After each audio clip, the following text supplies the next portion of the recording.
what a great way to usher in 2025. Yeah. Although I will say, we probably could have all went home at 10 p.m. and been fine with it. We just like suffered through to midnight just for the sake of it. We stayed up until almost 5 o'clock in the morning. Lyric goes up till 5. Oh, bro, she is a night owl. Oh my gosh. She gets a lot from my wife, but she gets that from me. we are night owls for sure, and we can steam it out for a long time. It's funny. Yeah. I love New Year's church service. I'm not going to lie. When a church goes, we're going to praise and worship and pray until the new year, I'm like, yes. Listen, whenever I think of a New Year's church service, I go back to like the year 2000 as a kid. Dude, everybody's watching Left Behind. Everybody's having a panic attack. You're like, Lord, is it happening? I'm like, I grew up in the same place Zach grew up, which is in the middle of nowhere in Missouri, and it's Central Time Zone. And I remember people freaking out when it clicked over to midnight. I'm like, as an adult now, that happened like 14 other times before it got to, you know what I mean? So whose transition was it that the Lord was supposed to show up at? Right. Maybe he just came to one spot. That was it. And then nobody else. No, that's not how that works. Okay, It's like, this has already happened around the world. Yeah. Oh, my God. We're like one of the last people to switch it on over. I remember that. I was like, whatever. Funny times. Yeah. Well, that's when you think the world revolves around your little ecosystem of what's going on. Yeah. When you have a small world view. Yep. Yeah. There's a movie called Mufasa. Have you guys seen it?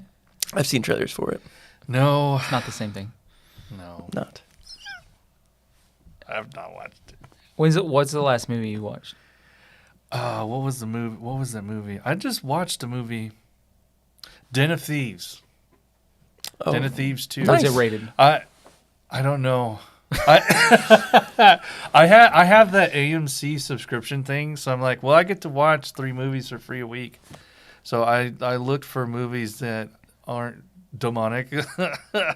So your mountain of responsibility has no bearings on your movie habits. That is your vice.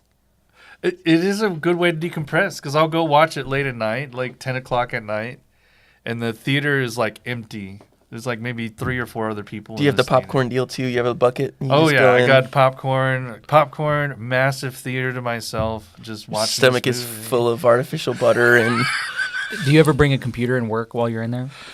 I've never thought of doing that, but that sounds amazing. That sounds amazing. That's bringing your mountain of responsibility into your getaway zone. So Maybe I should do that. I don't know if I'd recommend it. He's giving me bad advice, folks. Teaching me bad habits. The last movie I watched was The Greatest Christmas Pageant Ever, which I'd already seen it because our church hosted the premiere for it, actually. So we had watched it. Did you go to that when we did the premiere? Yeah, I was there. We did the premiere for it like in October before it was in theaters. And then I wanted to support the movie, so I went back like right before Christmas. And it's such a great movie. It is, just telling the story of how important it is to know who you're reaching. Yeah. So. I watched Gladiator 2. That was the last thing I watched in theater. Did Denzel, he was in it? He was in it. And?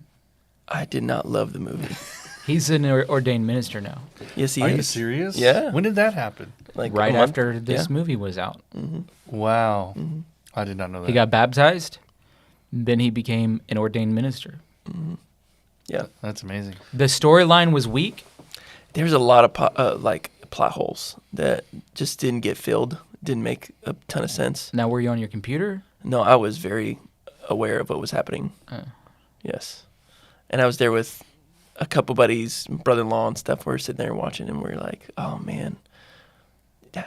Like, for instance, there's at the very beginning, one of the scenes is when the main character kind of enters into the first process of doing like a gladiator type of work. They set these ravaged baboons, crazy, just like going off. He like yells and fights this one baboon, and after he gets done fighting the one baboon, all the other ravaged baboons are just like, they stop doing whatever they were doing because everybody just watched those two fight one another. When it's like, if you have a rabid baboon, I don't think that them watching another baboon fighting a person is going to stop them from continuing being crazy. Yeah. And that was just the end. Everybody was like, okay, cool. He like punched the baboon in his mouth, and that's the end of this fight. Things like that. They were just kind of a letdown. You're like, that's. It was basically they took Gladiator 1 and they tried to redo Gladiator 1 without Russell Crowe. It's with Russell Crowe's son from the movie. Or Maximus's son. Isn't Mel Gibson superior anyways in the franchise of movies that he has done? I love Mel Gibson. Yes, I would agree. How did we get to Mel Gibson? Is he like...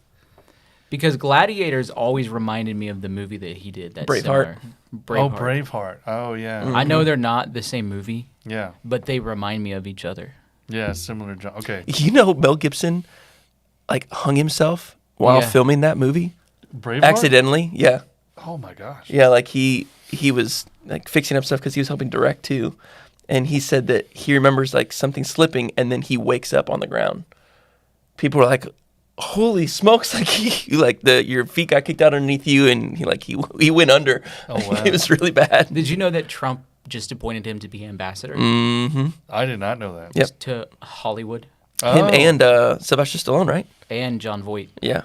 Oh wow. Mm-hmm.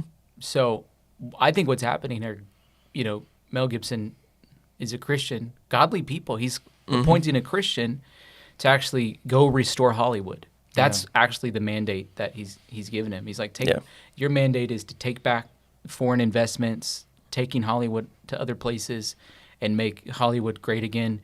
And whatever you tell me to do, I'm going to do. That's what he said, and that's what the mandate is. Wow, that's amazing. And which is fantastic because when Mel Gibson did The Passion of Christ, what happened is he actually kind of was blacklisted in a lot of ways. Yeah. Because people didn't like the Christian genre, and he even has a second Passion of Christ, I think. The resurrection of Christ. The resurrection of Christ. That he hit some walls with, but I also praise God for him because Passion of Christ demonstrated to the world that there's a need for Christian movies. So we can go down a long list of them, but I remember there was a movie called Son of God that was in theater that I actually really liked. It was just like telling the story of Jesus, and then you see movies like I Can Only Imagine and even the one I had just mentioned. Ordinary Angels. The Christmas one I just mentioned, Greatest Christmas Pageant Ever. These are all really well-performing movies. They have I Can Only Imagine 2 coming out now. Oh, wow. I forgot what it's called, but they're going to basically, I think, follow the story of the band of what happened after that song. Yeah. And Unsung Heroes, another one. So you just go down movie after movie after movie after movies performing well in the box office, and it is because of, I think, Passion of Christ really paving the way. And then you have like shows like The Chosen that just is another kind of iteration of I was trying not to ways. mention that one, but okay. I already mentioned it. Well, excuse me. Should we watch it because it's Mormon? Oh my God. Is it Mormon? Yeah. I love watching it. Did they tell us that we're getting our own planet somewhere in there? Yes, they do. No, they don't do that, but it is Mormon. It's a Mormon project, essentially. Not Dallas Jenkins, but the other people behind it. Well. And there are concessions that they've made that would contradict what we would believe. But it would be a very narrow thing not to just, I guess, eat the fish and leave the bones on it. Yeah. You can choose what you want. Yeah. I mean, they're no longer with that. That's true. I mean, they split and did their own thing. Starting now, they are not Mormon anymore. Oh, wow. I think. Yeah, I mean, I don't think that they have been. It's just the network that they were doing that show with was. And so they are not. But, I mean, I'm so excited for the stuff that they have coming out soon. They're doing a whole thing on Moses, like a whole series on Moses. They're doing another one on Joseph. Wow. Then they have an animated series that they're going to be doing too for kids, like a really cool kids show. What would it take to get a Gladiator production style of like King David's life?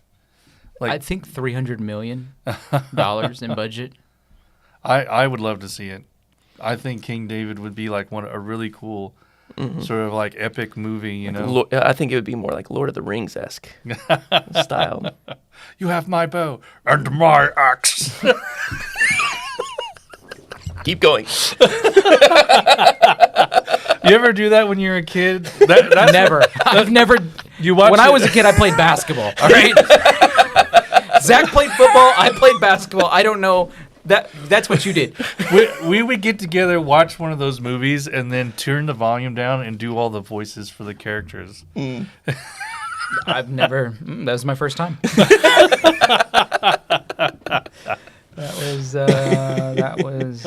That was new for me. Yeah. No. Here's You my never vote. pretended Here's to be my- Legolas from Lord of the Rings? I've never liked Lord of the Rings. Oh, I've never God. liked Really? Star Oh, Wars. God. I actually don't even like movies unless they talk about the Lord or man. or Jason Bourne. You know, Lord of the Rings kind of does Jason. talk about the Lord. I mean, it was written by J.R. Tolkien, and he was friends with C.S. Lewis, and there's a whole thing about it. It's a whole thing about it. He broke me with Jason Bourne. It's either Jesus or Jason Bourne. Yeah.